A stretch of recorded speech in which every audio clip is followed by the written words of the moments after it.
ప్రభువును రక్షకుడైన యేసుక్రీస్తు నామమున మీ అందరికీ వందనాలండి. అందరూ బాగున్నారా? మీ అందరి కొరకు మేము ప్రతిరోజు ప్రార్థన చేస్తున్నాం. దేవుడు మిమ్మలను మీ కుటుంబాలను ఆశీర్వదించునుగాక. ఈరోజు దేవుని యొక్క వాక్యాన్ని మనం ధ్యానిద్దాము. నాతో కలిసి బైబిల్ తెరవండి. 46వ కీర్తన మన 2వ లైన్ మనం చదువుకుందాం. మొదటి అధ్యాయములో ఆపత్కాలములో ఆయన నమ్ముకొనదగిన సహాయకుడు. ఈ కొద్ది వాక్యము దేవుడు ఆశీర్వదించునుగాక. ఆమేన్.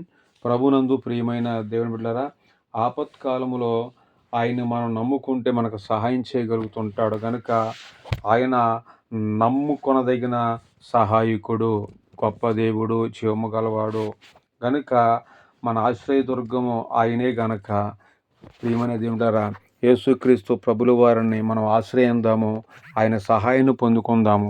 నువ్వే కష్టంలో ఉన్నా, ఏ సమస్యలో ఉన్నా నీకు సహాయం చేసే దేవుడు ఉన్నాడు కనుక నీ సహాయకుడు ఆయనను నమ్మితే నువ్వు కార్యాలు చూడగలుగుతావు. ఈ మాటలు దేవుడు ఆశీర్వదించునుగాక. ఆమేన్.